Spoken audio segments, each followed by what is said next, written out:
Bonjour tout le monde, merci pour l'invitation. En effet, voilà, je vais parler des immunodéficiences primaires et voici mes conflits d'intérêts et je vais commencer avec la présentation. Quand on parle des immunodéficiences, on peut différencier en deux types d'immunodéficiences, les immunodéficiences primaires et les immunodéficiences secondaires. Les immunodéficiences primaires, c'est un groupe de différentes maladies hétérogènes. Et dans ces maladies, il y a des défauts innés dans le système immunitaire. Et les patients peuvent avoir une prédisposition pour des infections, mais aussi aux maladies auto-immunes, aux maladies inflammatoires, même aussi aux allergies et au cancer. Par contre, l'immunodéficience secondaire ou l'immunodéficience acquise, c'est un état où dont le système immunitaire est compromis en raison des facteurs environnementaux. Ça peut être par exemple des infections chroniques, des VIH, la chimiothérapie, les immunosuppresseurs, aussi des brûlures, aussi malnutrition peut causer aussi une immunodéficience secondaire ou acquise. Aujourd'hui, je vais parler juste des immunodéficiences primaires.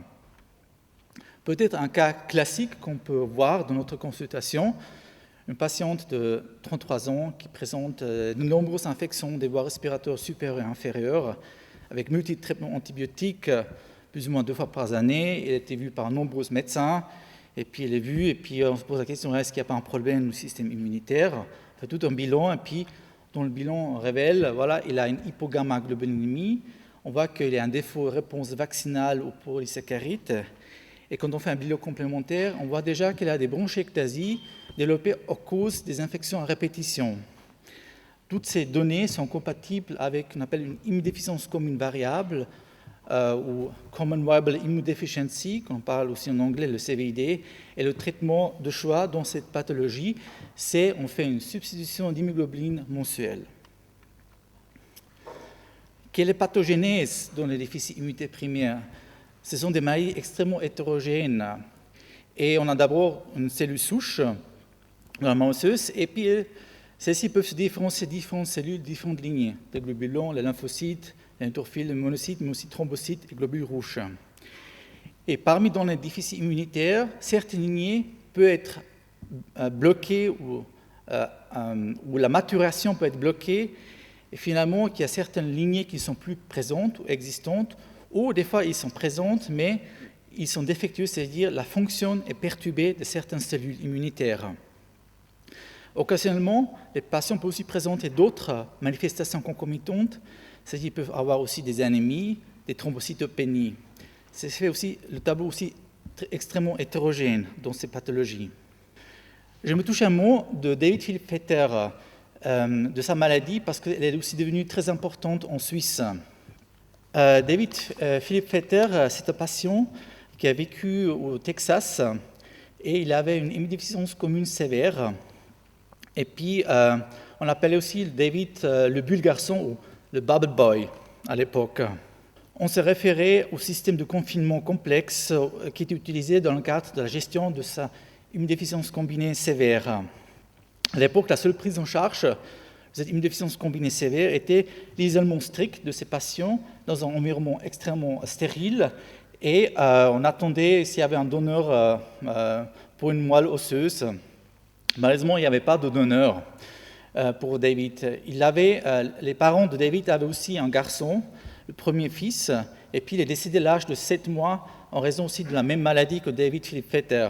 Et les parents savaient qu'il y avait 50% de chances d'hériter la même maladie. Et en raison de ces mesures de confinement, il est aussi appelé aussi le bubble boy.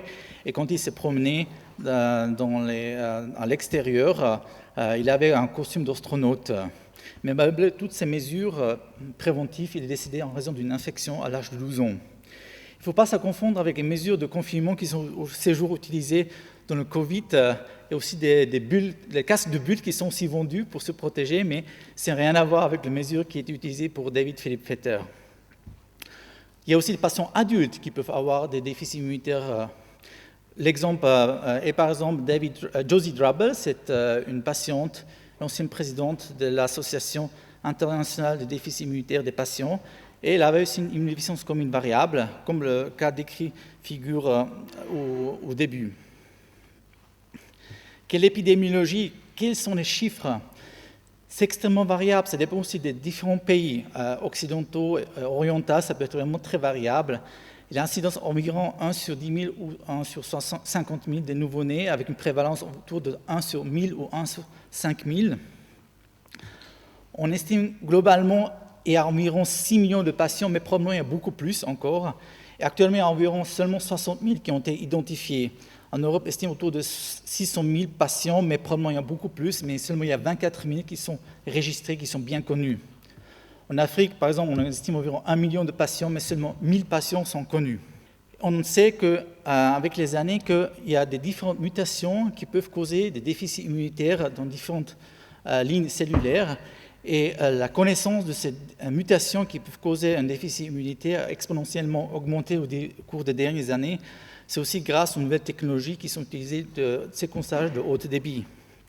Mais finalement, quand on regarde, c'est encore probablement beaucoup plus fréquent parce qu'on a vu que certains groupes des populations caucasiennes, par exemple 1%, peuvent être porteurs d'une mutation qui prédispose pour l'infection à la tuberculose, seulement à la tuberculose.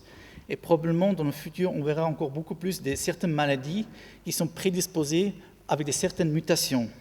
On pense probablement qu'il y a 3000 gènes qui sont impliqués dans les déficits immunitaires. Et au cours du temps, probablement, on va faire beaucoup plus des connaissances. Ce sont des appréciations bioinformatiques. Ce n'est pas encore confirmé, mais probablement, il y a des chiffres qui sont vers 3000 des gènes qui sont mutés, qui peuvent causer des déficits immunitaires.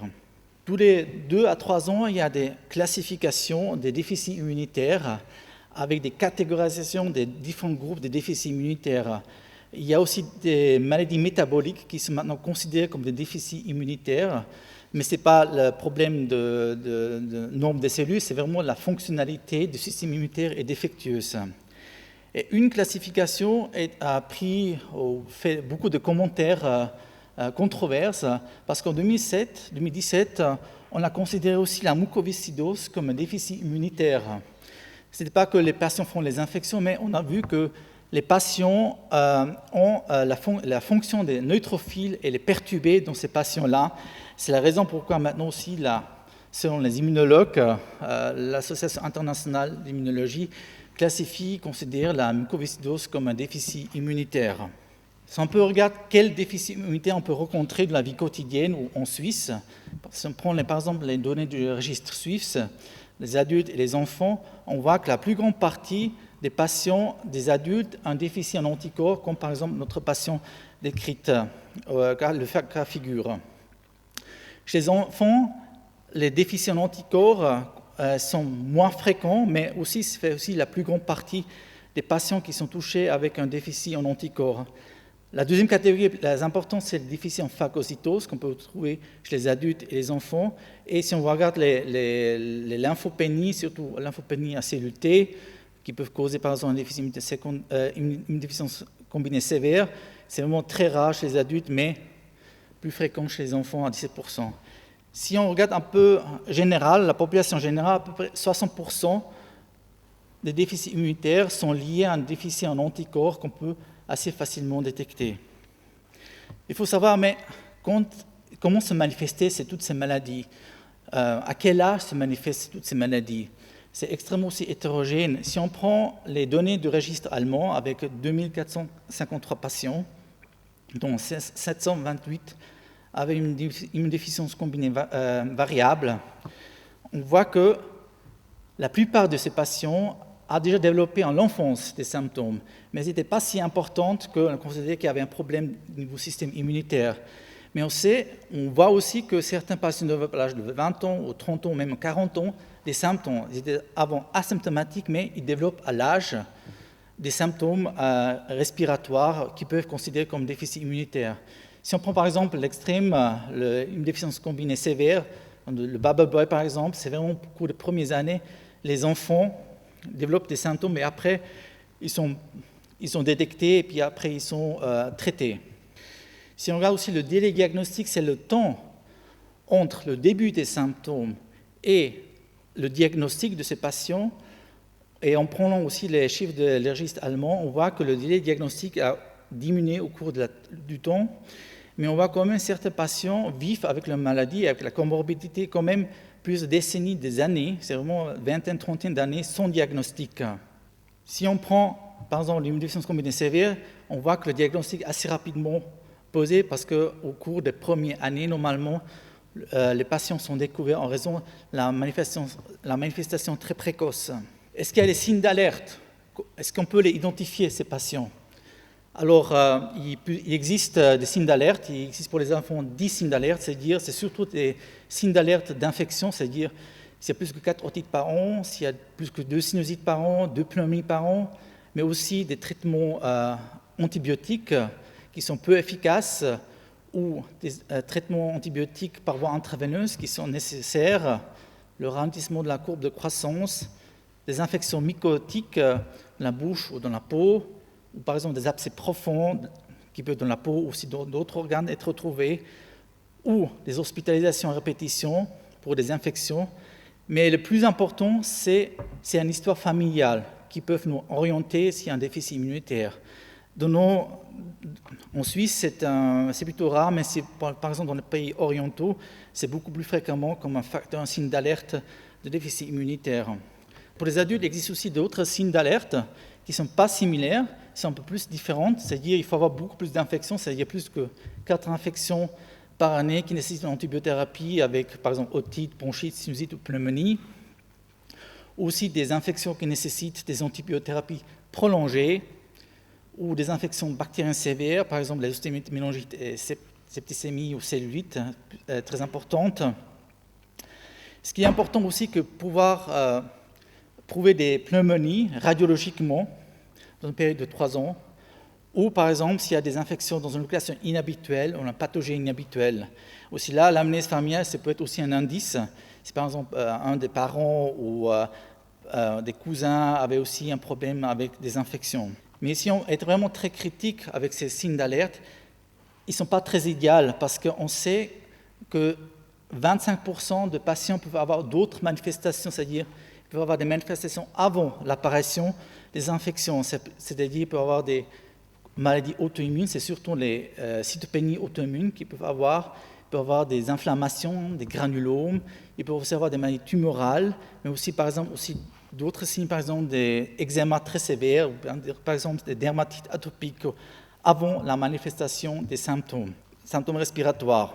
Est-ce qu'il y a un intérêt d'identifier les patients, surtout les enfants, avec un déficit immunitaire sévère? Il y a une étude qui a été faite il y a quelques années aux États-Unis, et puis ils ont regardé la survie de ces patients, les enfants. Puis ils ont fait un cut-off de 3 mois et demi de vie. Et puis ils ont vu que si les enfants étaient assez tôt diagnostiqués avec un déficit immunitaire, avant l'âge de 3 mois et demi, la survie était excellente après une transplantation des cellules souches hématopoïétiques. Par contre, s'ils étaient diagnostiqués après l'âge de 3 mois et demi, c'est-à-dire la survie a déjà diminué. Et s'il y avait déjà avant, c'est-à-dire ils étaient après l'âge de 3 mois et demi, mais s'il y avait déjà un épisode d'infection, là déjà la survie a déjà diminué. Et puis ceux qui avaient des infections, la survie était vraiment très médiocre. Dans ce contexte, il y avait tous des projets qui étaient lancés globalement, faire un dépistage néonatal. On peut dire vraiment, aux États-Unis étaient les premiers, mais la Suisse est la seconde pays qui a mis en place un dépistage néonatal pour les immunodéficiences combinées sévères ou des déficits avec lymphopénie sévère. Ce qui augmente aussi vraiment la chance aussi de guérir les enfants, et aussi ça diminue aussi les coûts ultérieurs. On pense environ le coût de dépistage néonatal coûte à peu près 8 francs. Il y avait aussi des projets aussi dans l'Europe, des différentes régions d'Europe qui étaient mis en place, mais finalement, d'un point de vue national, il y a seulement aux États-Unis, en Suisse, qui font un dépistage néonatal consécutif. Juste pour mettre au courant, en Suisse, il y a 10 maladies qui sont dépistées. Il y a un dépistage néonatal pour 10 maladies en Suisse. C'est surtout des maladies métaboliques. Et la deuxième maladie qui est dépistée en Suisse, c'est l'immunodéficience combinée sévère ou des déficits avec lymphopénie très sévères. Vous savez aussi, la mucoviscidose fait aussi partie des dépistages néonatals. Comment se passe un dépistage néonatal? C'est-à-dire vous avez la carte de Guthrie qui a à peu près 50 microlitres de sang. on prélève 3 microlitres de sang, et puis on fait l'extraction de l'ADN dans l'échantillon. Et ce qu'on mesure, c'est finalement les plasmides qui sont produits au cours de la production de lymphocytes T. On mesure les CREX, qui correspondent à la production de lymphocytes B, et les TREX, avec T, qui correspondent à la production de lymphocytes T. Et une corrélation forte entre le taux des lymphocytes et les TREX et CREX qui sont retrouvés dans le dépistage néonatal. Après, ça nécessite naturellement aussi une confirmation de cette trouvaille. En général, quelle est la prise en charge de ces patients avec déficit immunitaire? En principe, il faut toujours traiter l'infection, c'est-à-dire le plus rapidement et le plus spécifiquement, c'est-à-dire qu'il faut traiter avec des antibiotiques, antifongiques, antiviraux. Mais ce qui est très important, c'est mettre en place une prophylaxie dans le but de réduire le taux des infections. C'est utiliser les vaccins, il faut vacciner les personnes aussi contre la grippe, mais il faut surtout éviter les vaccins vivants, par exemple EOR, fièvre jaune. Ceci, il faut éviter parce qu'on peut créer des maladies vaccinales. Et en fonction du déficit immunitaire, on met aussi en plus encore une prophylaxie antibiotique, même antifongique ou antivirale. Et quand il y a une hypogammaglobulinémie, on substitue les patients par des immunoglobulines intraveineuses ou subcutanées. Certains patients peuvent avoir des complications auto-immunes ou inflammatoires, et même des cancers.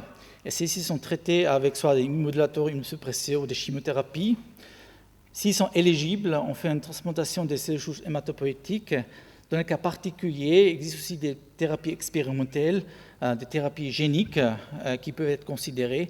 Par exemple, en Suisse, on peut faire une thérapie génique contre la CGD. À l'étranger, il y a des thérapies contre le Wiskott-Aldrich syndrome ou l'immunodéficience combinée sévère. Pour venir à la fin de ma présentation, qu'est-ce qu'il faut retenir? En principe, les immunodéficiences primaires sont beaucoup plus fréquentes que l'on pense. Et il existe maintenant en Suisse un dépistage néonatal pour l'immunodéficience combinée sévère ou pour les lymphopénies T sévères. Malheureusement, il existe toujours un nombre de délais diagnostiques importants chez les adultes, mais en principe, ils peuvent être très facilement retrouvés si on en pense, c'est-à-dire au moins 50% des déficits immunitaires ont des déficits en anticorps qui peuvent facilement identifier avec une formule sanguine complète, des dosages des immunoglobulines, par exemple IgA, IgG et IgM, mais il faut savoir qu'un bilan, ce bilan n'exclut pas un déficit immunitaire, et s'il y a quand même une suspicion, il faut quand même demander un avis spécialisé. Il faut aussi prendre en considération qu'il peut aussi y avoir des complications auto-immunes, auto-inflammatoires ou tumorales qui accompagnent ces déficits immunitaires, et chaque patient nécessite une approche individualisée. Merci pour votre attention.